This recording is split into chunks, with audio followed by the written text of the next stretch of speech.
विद्यार्थी मित्रांनो, आज आपण इयत्ता 6वीच्या पाठ्यपुस्तकातील प्रकरण नंबर 15 त्रिकोण व त्रिकोणाचे गुणधर्म शिकतो आहे.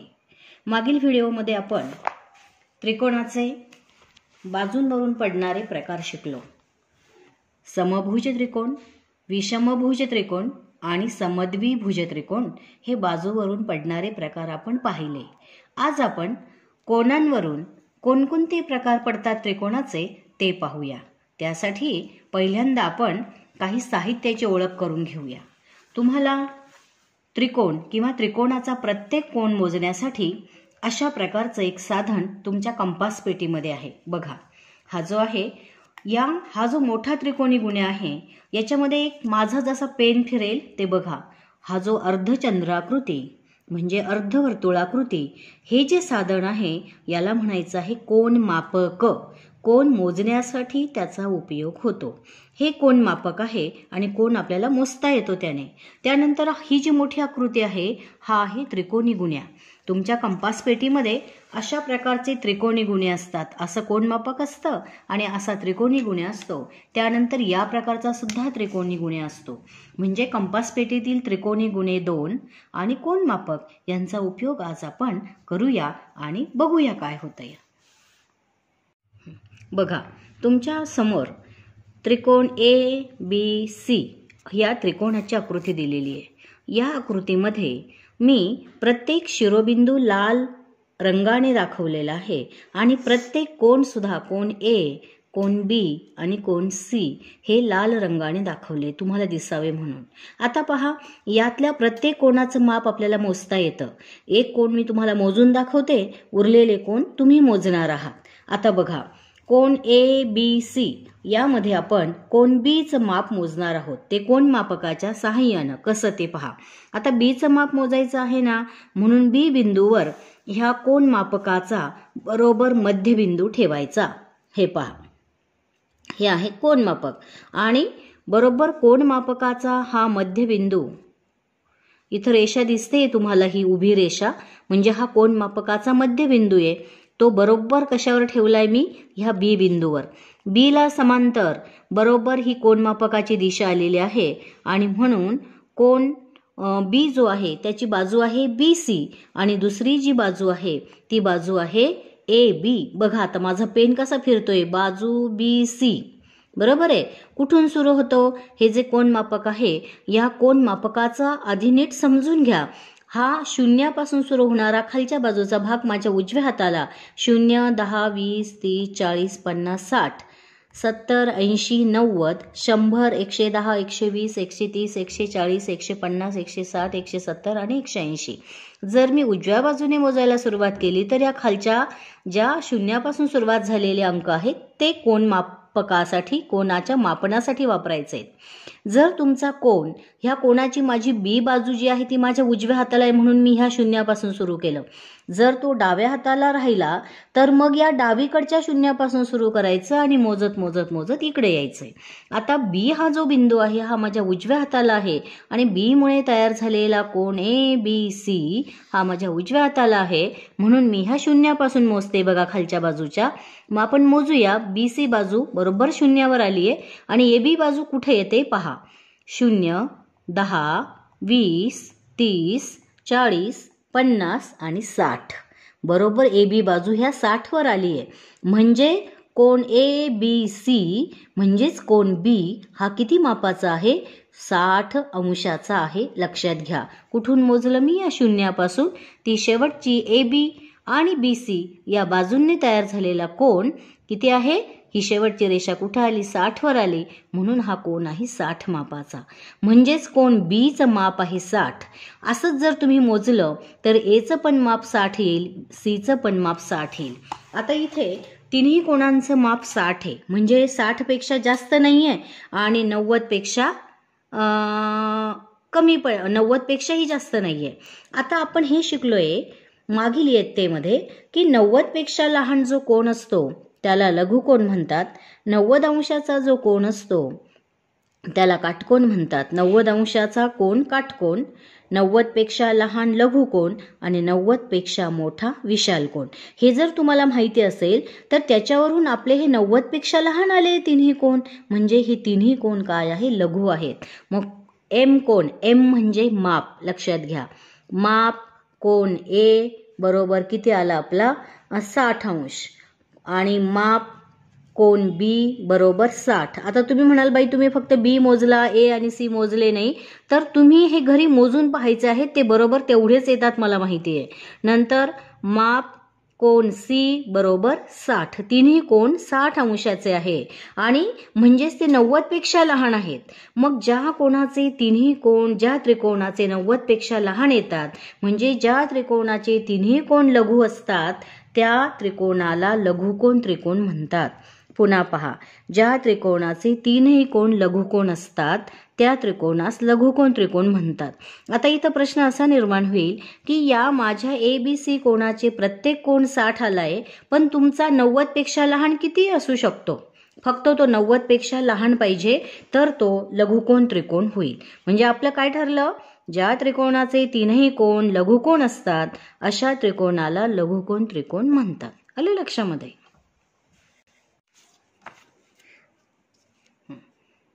आता पहा, हा जो त्रिकोण आहे त्रिकोण ABC, या त्रिकोणामध्ये हा जो कोन आहे या तिन्ही कोणांचं माप आपण मोजलं तर ते किती येईल, त्याच्यावरून आपल्याला ठरणार आहे हा कोन किती अंशाचा आहे किंवा हा त्रिकोणाचा प्रकार कोणता आहे, मोजूया आपण.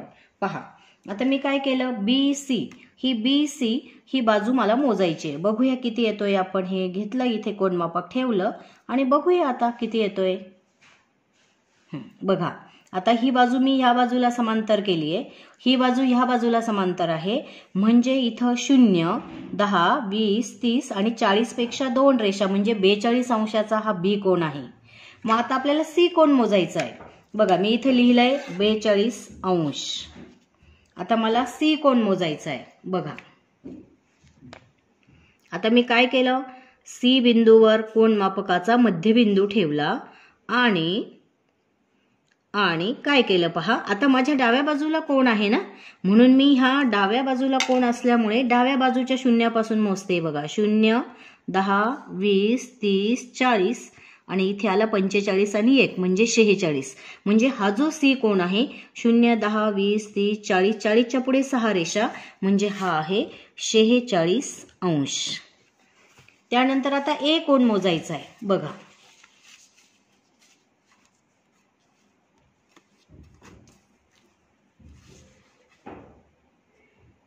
बघूया आपण.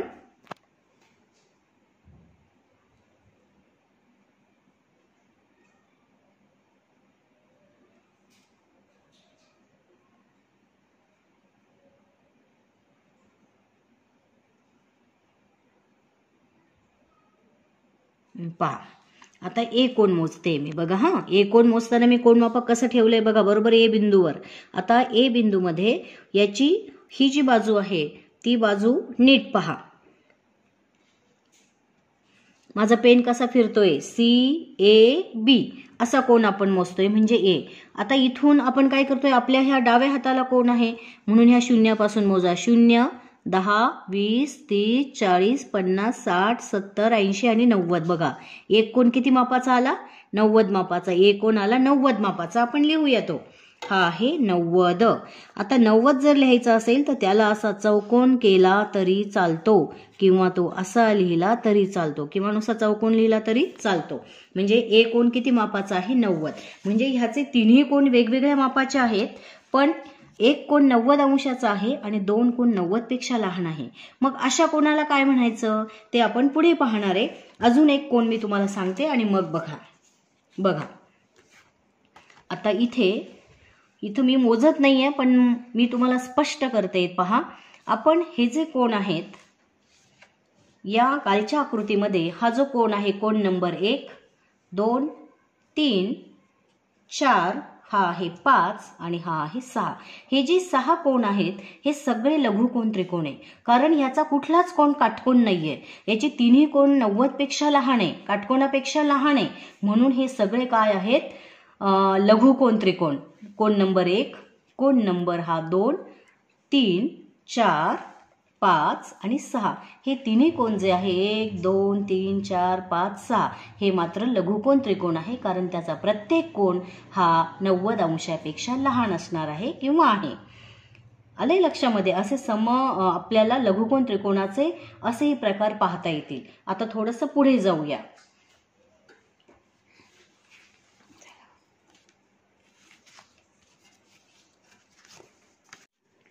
बघा, हा त्रिकोण ABC. या त्रिकोणामध्ये आपण मगाशी मोजले, कोण A आलेला आहे 90 अंश, कोण B आलेला आहे 42 अंश आणि कोण C आलेला आहे 46 अंश.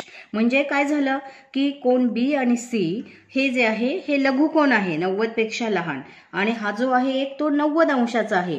मग जेव्हा त्रिकोणाच्या तिन्ही कोणांपैकी 2 कोण लघु आणि 1 कोण काटकोन असेल तर त्याला म्हणायचं आहे काटकोन त्रिकोण. बघा, मी इथे नाव टाकते आहे. काय म्हणायचं आहे त्याला? काटकोन त्रिकोण. परत पहा, जेव्हा ज्या त्रिकोणामध्ये 2 कोण लघु आणि 1 कोण काटकोन असतो अशा त्रिकोणाला काटकोन त्रिकोण असे म्हणतात. येईल लक्षामध्ये? आता बघा, कोण PQR हा एक त्रिकोण आहे. या त्रिकोणामध्ये इथं मी कसलं चिन्ह दिले बघा, चौकोनाचं, म्हणजे हा काटकोन त्रिकोण आहे. पण मी म्हणते म्हणून का नाही, मग मोजूया आपण. Q हा कोण आपण मोजणार आहे. बघा, आता Q कोण मोजण्यासाठी मी काय केलं की या Q या बिंदूवर बरोबर कोण मापकाचा मध्यबिंदू ठेवला. आता पहा काय झालं. आता माझ्या उजव्या हाताला हा कोण आलाय, म्हणून QR पासून आपल्याला मोजायचंय 0 पासून, तर ही रेषा येईपर्यंत. बघा आता 0 10 20 30 40 50 60 70 80 आणि किती झाला 90. म्हणजे बरोबर Q हा कोण किती अंशाचा आहे 90, म्हणून मी त्याला चौकोन केलाय. मग हा जो 90 आहे हा 90 अंशाचा कोण आहे Q. मग याचं माप आपण लिहूया, Q बरोबर 90 अंश. ठीक आहे. आता आपण R कोण मोजूया.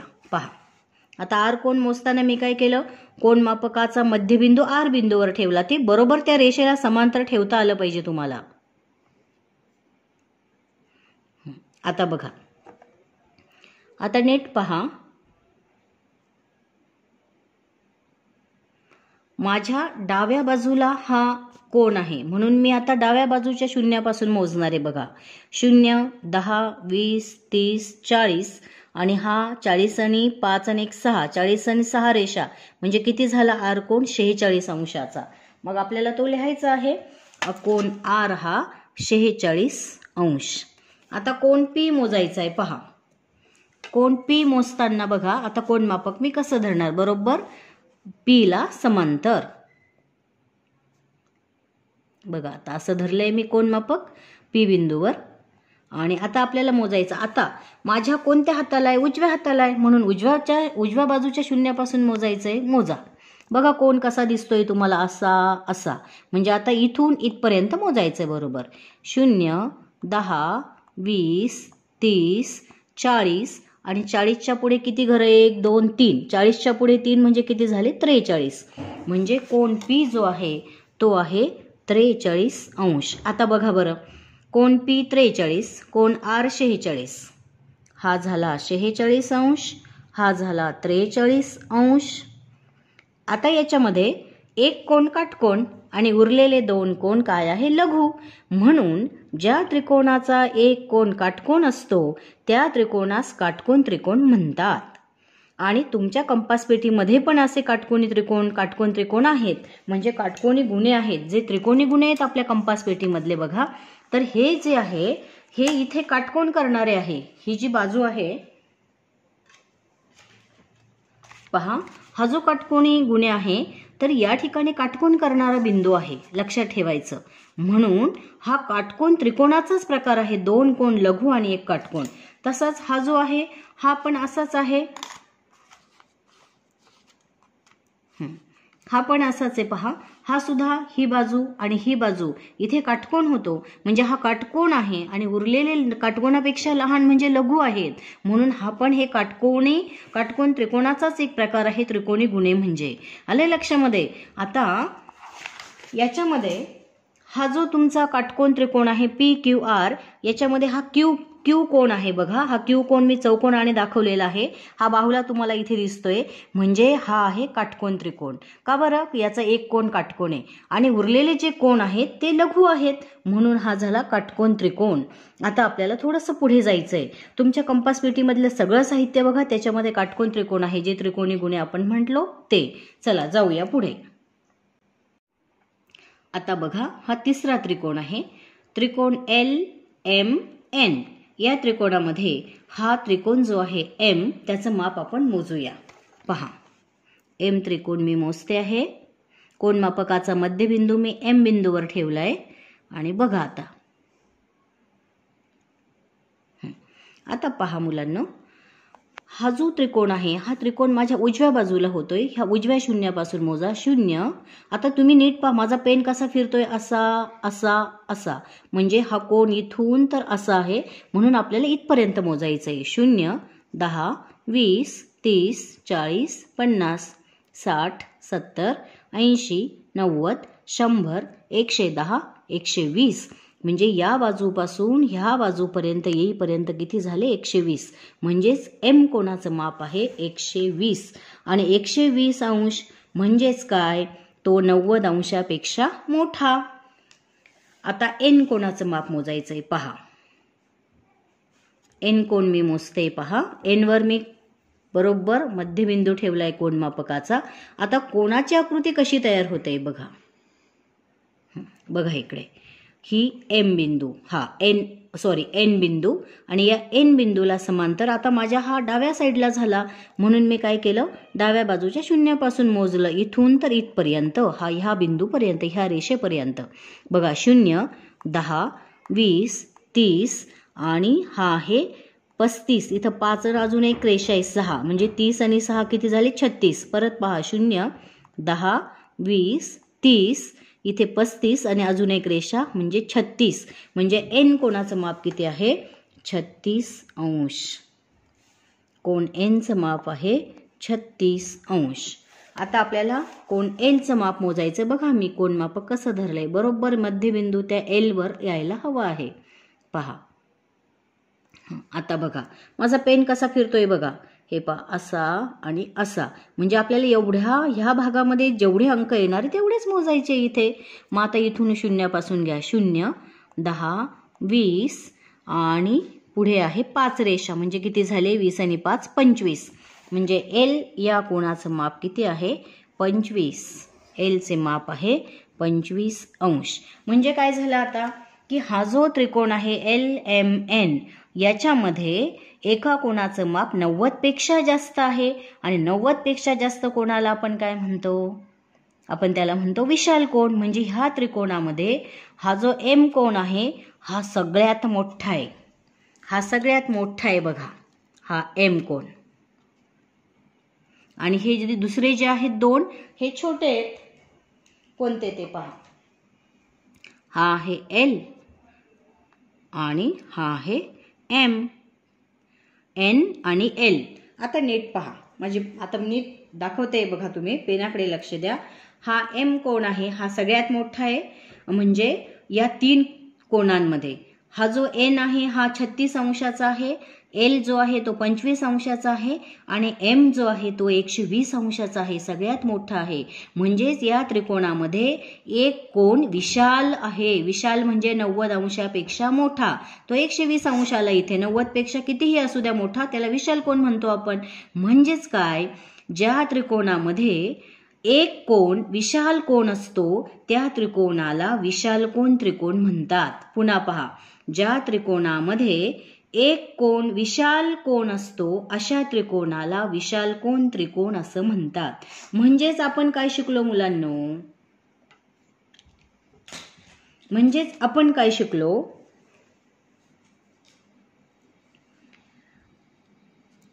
पहिला प्रकार शिकलो आपण लघुकोन त्रिकोण. ज्या त्रिकोणाचे तिन्ही कोन 90 अंशापेक्षा लहान म्हणजेच लघु असतात त्याला म्हणायचं लघुकोन त्रिकोण. ज्या त्रिकोणाच्या 3 कोणांपैकी एक कोन काटकोन असतो म्हणजे 90 अंशाचा त्याला म्हणायचं आहे काटकोन त्रिकोण. आणि ज्या त्रिकोणाच्या 3 कोणांपैकी एक कोन विशाल कोन असतो म्हणजे 90 अंशापेक्षा मोठा असतो एक कोन त्याला म्हणायचं आहे विशाल कोन त्रिकोण. म्हणजेच कोनावरून पडणारे त्रिकोणाचे प्रकार आहेत लघुकोन त्रिकोण, काटकोन त्रिकोण आणि विशाल कोन त्रिकोण. लक्षात घ्या. आता तुम्ही काय करायचं आहे की तुमच्या पाठ्यपुस्तकातील पान नंबर 78 वर त्रिकोणांची माप मोजायची आहे आणि ती तक्त्यामध्ये लिहायची आहे. बघा पान नंबर 78 वरची ही जी माप आहे त्रिकोण DEF, त्रिकोण PQR आणि LMN अशी माप ह्यांची मोजायची कोनमापकाच्या साहाय्याने ती लिहायची. आणि याशिवाय तुमच्या घरात लघुकोन, काटकोन आणि विशाल कोन कोठे कोठे आढळतात ते निरीक्षण करा आणि तुमच्या वहीमध्ये लिहून ठेवा.